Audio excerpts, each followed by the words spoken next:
Fala, nação rubro-negra, sou eu, Fabrício Lopes, aqui do nosso canal Resenha Rubro-Negra, para a gente conversar um pouquinho sobre tudo que está acontecendo no Mengão Queridão, para a gente poder falar um pouquinho do que foi aquele jogo de ontem. Na minha humilde opinião, 0-0 dentro de casa nunca é o melhor resultado, mas eu não achei o resultado de todo ruim pelo desempenho da equipe que eu vi no jogo durante todos os minutos.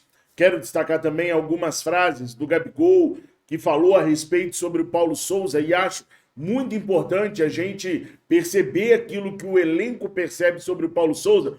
Quero mostrar para vocês também os números do jogo, porque ficou faltando ontem, né, na nossa live de pós-jogo, mostrar os números de forma completa, então vou mostrar nesse vídeo para vocês. Vou falar também sobre o Matic. Vocês querem que eu fale sobre o Matic? O Matic é um sérvio que joga lá no Manchester e que falou recentemente que gostaria de jogar no Flamengo. O contrato dele está acabando agora. Será que ele vem para o Mengão Queridão reforçar o Flamengo também? Vocês sabem que aqui não tem enrolação, que eu mando a real mesmo, né? Pois é, mas antes de mandar todas as reais para vocês nesse vídeo, eu quero falar sobre o OneFootball, o maior e melhor aplicativo de futebol do mundo. Com o OneFootball, nós podemos ver a reta final da Bundesliga, um campeonato alemão, com imagens e de graça. Gente, tem para iOS e Android. O link tá aqui na descrição desse vídeo. Tá esperando o quê? Baixe agora o OneFootball, o maior e melhor aplicativo de futebol do mundo. Agora vamos falar sobre as realidades do Mengão Queridão. Vocês estão vendo aqui atrás? Lindo demais, né? Pois é, esse foi o Maracanã ontem. Ontem o Flamengo bateu o recorde de público presente no estádio, com 69.997 presentes. Ontem na live eu falei para vocês que esse número foi um pouquinho menor, porque foi o número dos pagantes. Agora, presentes foram 69.999. Faltou 997, faltou 3 para arredondar ali para 70 mil presentes. 3, cara, 3. Tinha que ter chamado alguém na rua lá. Entra, vai, entra de graça, só pra gente estourar nos 70 mil. Mas é o recorde de público e eu acho que quem esteve lá assistiu a um bom jogo, um jogo do mais alto nível. A arbitragem, que é o grande problema de tudo, a arbitragem não esteve no mesmo nível, tirou faltas de um lado, acrescentou para o outro, enfim. Vocês viram o que o Wilton Pereira Sampaio aprontou ontem, a gente já falou disso várias vezes, mas vamos falar do jogo em si, como que foi os números do jogo entre Flamengo e Palmeiras. Simbora! O jogo terminou 0-0, o Flamengo teve 56% de posse de bola contra 44% da equipe do Palmeiras. Até na posse de bola, as equipes batalharam muito. No primeiro tempo, para vocês terem uma ideia, foi 52% contra 48%. Ou seja, o Flamengo teve mais posse de bola no primeiro tempo, mas não foi aquela distância abissal que o Flamengo costuma colocar. No segundo tempo, a gente já teve uma margem de posse de bola maior em cima do Palmeiras. 61% para nós, 39% para eles. Que mostra que o time do Palmeiras cansou. Você ficar correndo atrás da bola, você tentar ficar saindo em contra-ataque, como o Palmeiras ficou no primeiro tempo, também cansa. Palmeiras deu uma cansada, reduziu o ritmo no segundo tempo e o Flamengo aumentou muito a questão da posse de bola. Foram 17 finalizações do Flamengo e apenas 10 finalizações do Palmeiras. Só que o Flamengo não conseguiu transformar essas 17 finalizações em gols, em tentos. Aliás, o Flamengo não conseguiu nem direcionar essas 17 finalizações. Porque se o Flamengo teve 17 e o Palmeiras teve 10, o número de finalizações que chegou ao gol palmeirense foram apenas 2. E o número de finalizações do Palmeiras que chegaram ao gol do Flamengo foram apenas 2 também. Então as duas equipes ficaram com o mesmo número de finalizações no gol. O Flamengo chutou mais, finalizou mais, mas muito para fora. Foram 9 para fora do Flamengo contra 3 do Palmeiras, 6 finalizações bloqueadas do Flamengo, 5 do Palmeiras. O Flamengo teve 9 escanteios, o Palmeiras teve apenas 6. E aí eu queria fazer um adendo com relação aos escanteios do Flamengo. Eu acho que chegou a hora do Paulo Souza pensar em fazer jogadas para a gente poder concorrer com alguma coisa nesses escanteios. porque tá sendo o samba do crioulo doido. Bate lá para dentro da área e vamos ver o que acontece. O Flamengo não tá conseguindo lucrar com as suas cobranças de escanteio. É sempre uma cobrança a esmo. Teve um momento lá que o Davi Luiz já tinha ido em 3 escanteios consecutivos. Na quarta vez que ele foi, ele só pulou por pular, ele nem olhou a bola. Tanto é que nesse, os zagueiros do Palmeiras falharam e a bola passou assim, pertinho dele. Ele nem viu, ele estava olhando para frente, por quê? Sabia que a bola não ia nele mesmo, toda vez que ele vai, a bola não vai nele. Então acho que o Flamengo precisa treinar mais a questão das bolas paradas, para a gente poder aproveitar melhor as bolas paradas. No Flamengo só existem cruzamentos. Escanteio, joga para dentro da área e vamos ver o que acontece. E quando a falta é mais de longe e ninguém bate direto pro gol, levanta para a área e vamos ver o que acontece. Nem há um posicionamento, um estudo de posicionamento para os caras lá dentro da área. Eu acho que falta isso para o Flamengo. Vocês acham? Concordam? Não concordam? Coloca aqui nos comentários que eu quero muito saber a opinião de vocês com relação a isso também, tá? Um impedimento para cada lado. Teve um impedimento para cada lado. O único impedimento do Flamengo foi o gol do Gabigol. O único. E assim, porque o Arrasca demorou. Se o Arrasca solta essa bola alguns segundos, se ele dá um passe a menos, se ele dá um toque a menos na bola e dá o passe, o Gabigol estourava na cara do gol, tá com uma velocidade impressionante. O arranque do Gabigol tá numa velocidade impressionante. Foram 15 faltas cometidas pelo Flamengo, 21 faltas cometidas pelo Palmeiras, 3 cartões amarelos para o Flamengo, 4 cartões amarelos para a equipe do Palmeiras. Aliás, Gabigol e João Gomes estão pendurados. Então eles jogam o jogo contra o Atlético do Paraná nesse sábado, lá em Curitiba. Se levarem cartões amarelos, eles ficam fora do jogo do dia 8 de maio contra o Botafogo no Rio de Janeiro, às 11 horas da manhã. Tá? São os 2 pendurados que nós temos. Uma grande chance de gol criado para cada time. Para vocês verem, o Flamengo finalizou mais. Mas na hora da gente ver o número real, efetivo, das probabilidades de gol, o Flamengo ficou atrás. Grandes chances perdidas, uma para cada lado. 2 chutes na trave. Nenhum chute na trave do Palmeiras. Aquele do Arrascaeta, então, chutando de fora da área. Aquilo ali é crueldade. Aquela bola tinha que ter entrado. Nenhum contra-ataque para o Flamengo. O Flamengo é um time de posse, não é um time de contra-atacar. É um time de propor o jogo e não de reagir o jogo. O Palmeiras teve um contra-ataque. O Palmeiras veio com a proposta de tentar o contra-ataque, mas ter tido apenas um mostra que o Palmeiras não é o time que tem uma filosofia de só contra-atacar, não, tá? Tanto é que só teve uma ontem.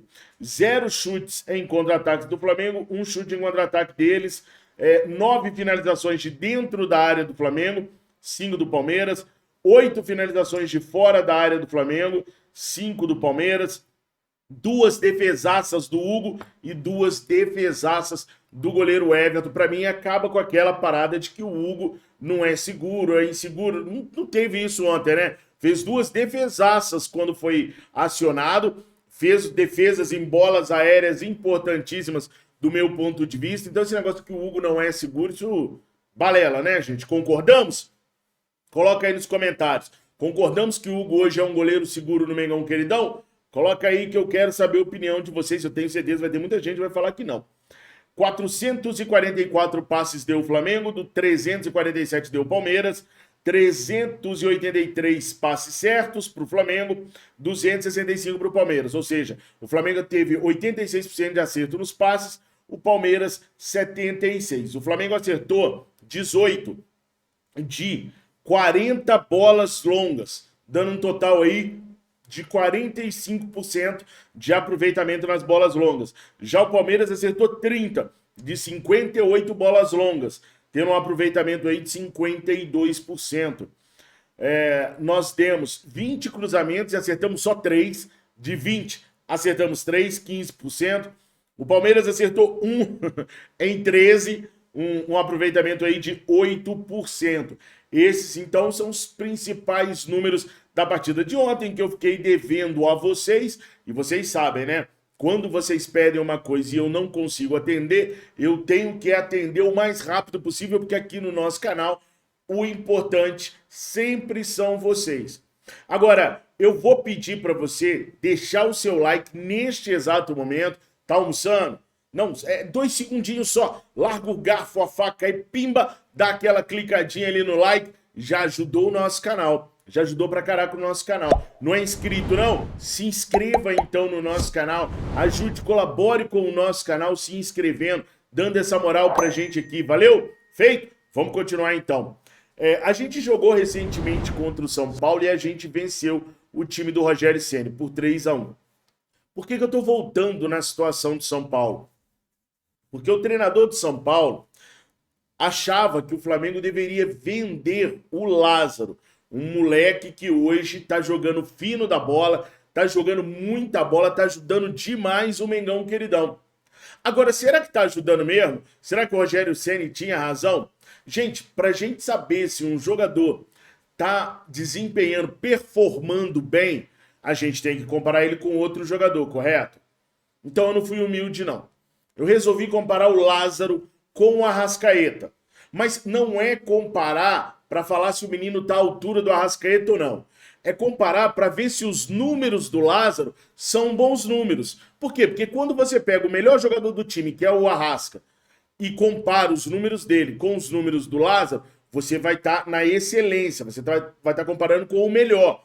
São posições diferentes, funções diferentes, são apenas para a gente ver, ter um padrão, tá ligado? Para ver se os números do Lázaro está legal. Ele não tem obrigação de superar os números do Arrascaeta, ele não tem obrigação nem de igualar. É só para a gente ter uma régua, uma medida, para a gente ver se os números do Lázaro estão legais. Vamos dar uma conferida? Espia só. O Lázaro, em 3 jogos, fez 2 como titular. O Arrasca, obviamente, fez 3 jogos, os 3 como titular. Isso só no Campeonato Brasileiro. O Lázaro deu uma assistência. O Arrascaeta também deu uma assistência nesses 3 jogos. O Lázaro criou 2 grandes chances. O Arrascaeta também criou 2 grandes chances. O Lázaro teve 1 passe decisivo. O Arrascaeta teve 3. O Lázaro acertou 82% dos passes em cada um dos jogos. O Arrasca 77%. O Lázaro acertou 100% das bolas longas que tentou. O Arrasca 50%. O Lázaro acertou 83% dos dribles. O Arrascaeta 43%. Vamos entender uma coisa nesses números aí, pessoal. Primeiro, quando o Lázaro acerta mais passes do que o Arrascaeta, eu acho que fica claro para todo mundo que isso acontece porque o Lázaro trabalha muito ali no meio de campo também. O Arrasca já trabalha da intermediária para dentro do campo adversário. Então, teoricamente, os passes do Arrascaeta são passes mais complexos, são passes para deixar jogadores na cara do gol. Essa é a função dele. O Lázaro não. O Lázaro é um condutor, é o cara que conduz a bola para chegar limpinha no Arrascaeta. Então, o setor de campo que o Lázaro trabalha é um setor que, teoricamente, implica em menos complexidade para se dar um passe do que o Arrascaeta. A gente tem que entender os números. É como eu falei no início, a ideia não é comparar um jogador com outro, é só ver se os números do Lázaro estão bem. E aí eu peguei o melhor jogador da equipe. Então o fato dele ter ultrapassado em passes certos não quer dizer que ele é melhor passador do que o Arrascaeta. A gente tem que saber interpretar os números, não só olhá-los de forma seca e crua. Foi observando de forma seca e crua os números que o Marcos Braz e seu fiel escudeiro, o Bruno Spindel, renovaram com o Diego Ribas e com o Diego Alves. Não podemos olhar os números, porque você olha e fala, caraca, no Lázaro tem melhor aproveitamento dos passes do que o Arrascaeta. Sim, mas onde que o Lázaro joga a maior parte do tempo e onde que o Arrasca joga? Então a gente tem que saber avaliar as duas situações. 100% de bolas longas pro Lázaro, aí já é mérito dele. Porque bola longa é bola longa em qualquer lugar no campo. O Arrascaeta não faz bola longa dentro da grande área adversária, né? Ele volta também para poder fazer o lançamento. Então, bola longa por bola longa, aí nesse caso é mérito do Lázaro, porque independe de onde no campo que você está. E o Lázaro, nesse caso específico, não faz bola longa, por exemplo, virada da lateral esquerda para lateral direita, porque ele pouco trabalha por ali. Ele trabalha no setor de meio de campo aberto pela esquerda. Então, nesse caso específico, tá vendo como é que a gente tem que avaliar os números com o que o atleta apresenta em campo? Nesse caso especificamente, mérito do Lázaro sobre o Arrascaeta, que tenta também poucas bolas longas, ele é mais certeiro. 83% dos dribles certos para o Lázaro e apenas 43% para o Arrasca. Caraca, o Lázaro é um driblador nato. Encontramos o substituto do Michael. Não, não é bem assim. Acontece que também temos que levar em consideração o grau de dificuldade de se driblar aberto pela esquerda e se driblar no meio de campo, ali na intermediária adversária. O Lázaro, muitas vezes, ele dribla, joga a bola na frente, vai atrás, naquele corredor ali da ala esquerda, ou ele corta para dentro. É um excelente driblador o Lázaro, sim, tá? Mas há que se levar em consideração, assim como a questão dos passes, a região que o Lázaro atua e a região que o Arrascaeta atua. A região que o Arrascaeta atua é a zona da morte do outro time. Então os caras chegam a burduinha lá, os caras ficam espertos para não perder a bola. Então é mais difícil você driblar na entrada da área adversária, dentro da área adversária, do que você vir carregando a bola pela ala esquerda ou pelo meio de campo, né, gente? Então, resultado. O que a gente conseguiu com isso daí? A gente conseguiu ver que o Rogério Ceni, no caso do Lázaro, errou grosseiramente, né? O Lázaro tem números expressivamente sensacionais. Eu peguei os números pra gente comparar com o melhor jogador do time. E os números dele são bem próximos do número do Arrascaeta. Ele não tem que superar, não tem que igualar, mas os números dele são números muito legais. O que me leva a imaginar, e eu pergunto a vocês, o que o técnico Paulo Souza vai fazer quando o Bruno Henrique voltar? Porque o Bruno Henrique, vocês pensam que ele tá lá curtindo, esperando a hora de voltar? Não, o Bruno Henrique já pediu, inclusive, para acelerar o retorno dele. Tá trabalhando em 2 períodos no Ninho do Urubu e tá trabalhando em casa. Os caras desenvolveram a metodologia lá para ele poder trabalhar em casa também, se recuperando da lesão que ele tem agora. Ele sabe que se ele demorar a voltar, vai dar ruim para ele. Por quê? Porque o Everton Ribeiro tá voando no meio de campo. O Lázaro tá voando ali do lado esquerdo. Se ele demora mais um bocadinho, o Lázaro se concretiza de vez ali por aquele lado e aí fica difícil dele voltar. Porque, teoricamente, gente, a mexida é: sai o Lázaro, entra o Bruno Henrique. Acabou. Isso quando a gente não pensa no Ayrton Lucas.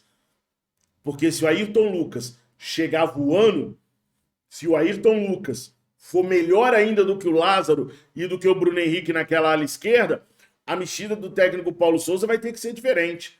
Vai ter que trazer o Bruno Henrique para onde o Arrascaeta está jogando hoje. O Arrascaeta jogou ontem e contra o São Paulo. Jogou junto com o Gabigol no ataque, um do ladinho do outro ali, com o Lázaro vindo na profundidade pela ala esquerda. Ele teria o Ayrton fazendo o que o Lázaro faz, ele teria que tirar o Arrascaeta para enfiar o Bruno Henrique junto com o Gabigol no comando de ataque, ali, um pela esquerda e outro pela direita, puxar o Arrascaeta para ser o meia armador da equipe, coisa que quem faz hoje é o Everton Ribeiro, e sacar o Everton Ribeiro da equipe. O Everton Ribeiro jogando essa bola toda, se o Ayrton apresentar um jogo melhor do que o dele, corre o risco do Everton sair ou dele voltar a fazer uma ala direita com o Isla saindo do time para poder aproveitar o Everton Ribeiro por ali também. Só que o Everton Ribeiro não vai conseguir ser tão íntegro defensivamente, apesar de ser um monstro defendendo. Aí nós vamos precisar de pegar esses 2 volantes que estão jogando muita bola, Thiago Maia e o João Gomes, e aproximar mais da ala direita. Porque na ala esquerda nós vamos ter o Ayrton Lucas. Seria a inversão do que se tem hoje. Hoje, quando a gente fecha numa linha de 4 atrás da zaga, a linha de 4 é fechada pelo lateral direito, pelo Arão, pelo Davi Luiz e o Felipe fecha lá em cima. Se a gente aproveitar o Ayrton Lucas por lá e jogar o Everton Ribeiro na ala direita do lado de cá, sacando o Isla, aí os 4, ao invés de fechar com o lateral direito, o Arão vai ocupar a ala direita aqui na hora de fechar com 4, né? O Arão vem, o Davi desce, o Felipe desce e o Ayrton fecha lá em cima. Então, ao invés de fechar a linha com 4, com ala direita, hoje é feito assim. Se o Everton Ribeiro passar para a ala, a gente fecharia a linha de 4 com o ala esquerdo, fechando os 4. Seria Ayrton Lucas, o Felipe Luiz ou o Pablo. Davi Luiz e o Arão, ou o Rodrigo Caio, ou o Fabrício Bruno, ou o Gustavo Henrique ali, entendeu? Então, assim, ainda muitas pessoas me perguntam hoje, ele achou o time dele? Não, ele ainda não achou, ele encontrou um caminho, mas ele ainda não achou o time dele. E o Gabigol falou sobre isso, gente. O Gabigol disse o seguinte, o Paulo Souza, tá? Ele usou o Carioca como experimento. Então ele pôde rodar o time, colocar posições diferentes. E agora a gente vem crescendo no Brasileiro, na Libertadores temos 6 pontos.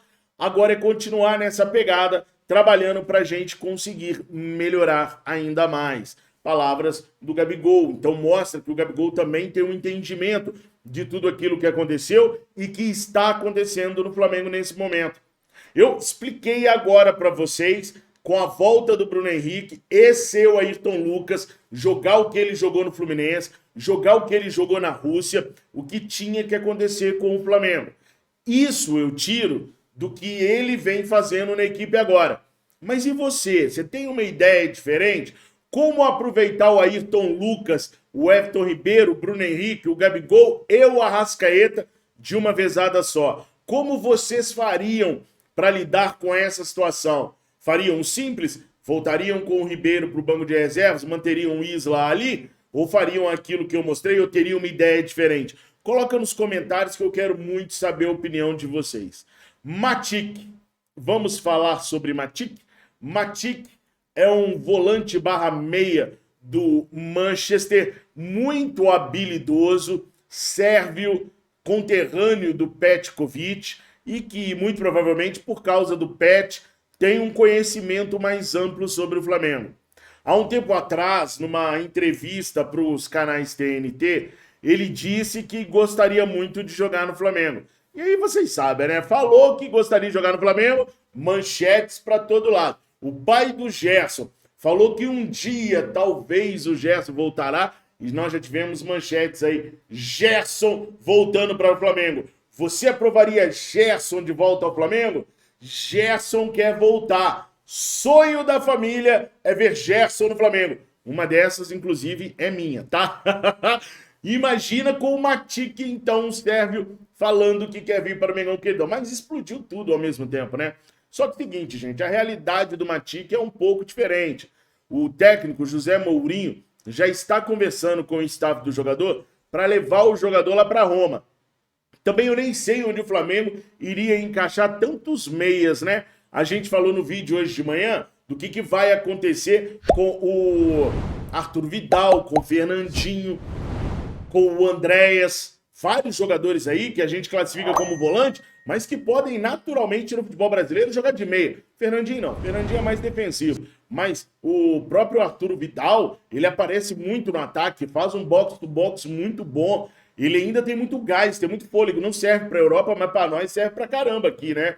Então, para onde vai enfiar tanto meia? Então, para ser sincero, eu preferi o Matic no Flamengo do que o Fernandinho e do que o Vidal. Mas não é a realidade agora. Ele deve estar indo para o time do Roma porque o técnico José Mourinho assim deseja. A equipe do Flamengo treinou hoje pela manhã, treinou hoje às 10h30. Claro, não foi aquele treino de campo, aquele treino tático. Foi o time que atuou ontem, quase o time todo, que ele fez uma substituição só. Treina, obviamente, fazendo aquele treino na academia, no ofurô, né? Aquela coisa mais leve para repor as energias dos jogadores. E os jogadores que não atuaram, e o Marinho, que atuou parte do segundo tempo, esses sim vão para o gramado, vão fazer as atividades normais, para poder já se preparar para o próximo confronto contra o Atlético do Paraná. Na semana que vem, fechando essa semana, nós temos o confronto contra o Atlético Paranaense no sábado. Aí na semana que vem a gente tem o confronto na Libertadores da América, lá no Chile, contra a Universidade Católica, que tem 3 pontos no nosso grupo. Todo mundo venceu o Sporting Cristal, mas perdeu para o Tadieres. E depois nós enfrentamos no domingo, às 11 horas da manhã, a equipe do Botafogo. Então o Flamengo já pensando nesses 2 compromissos. Amanhã a equipe treina um pouco mais cedo. Hoje foi às 10h30, amanhã às 10 horas. Eu achei muito interessante a entrevista do técnico Abel Ferreira sobre o jogo de ontem, onde ele falou que o jogo foi em alto nível técnico e tático, elogiando até o que o técnico do Flamengo, Paulo Souza, fez durante a partida. E quando se tem um elogio do Abel Ferreira, é para parar e para pensar que a coisa pode estar chegando em algum lugar. Porque podem se questionar e deve se questionar muito o estilo de jogo do Palmeiras. Mas os caras são campeões da Copa do Brasil e bicampeões da Libertadores, sendo um título em cima do Flamengo nos últimos 3 anos. Então há que se respeitar o trabalho que está sendo feito no Palmeiras também. Tô certo ou tô errado? Ah, só entendedores entenderão. Nação, por enquanto é isso. Eu peço para que você se inscreva no nosso canal, compartilhem os nossos vídeos, deixa aquele likeão que ajuda um absurdo aqui pra gente. E é claro, né, galera, comenta pra caraca, porque eu leio todos os comentários. Eu adoro ler os comentários de vocês. Tamo juntos, fiquem com Deus. Saudações rubro-negras. Ó, muita calma nessa hora no carnaval aí no Rio de Janeiro, hein? Aliás, gente, nessa madrugada tem a Estácio de Sá na TV Globo, hein? É o 3º desfile. Eu vou estar acordadaço lá pra poder ver. Estácio é o meu amor, Estácio é minha paixão, Estácio... Sabe por quê, gente? Porque ela vai homenagear o Mengão Queridão com aquele samba Cobra Coral, Papagaio Vintém, Vestiu Rubro-Negro, não tem pra ninguém. Vai assistir também? Nós vamos estar nas redes sociais lá comentando. Tamo juntos, agora sim, fiquem com Deus. Saudações rubro-negras.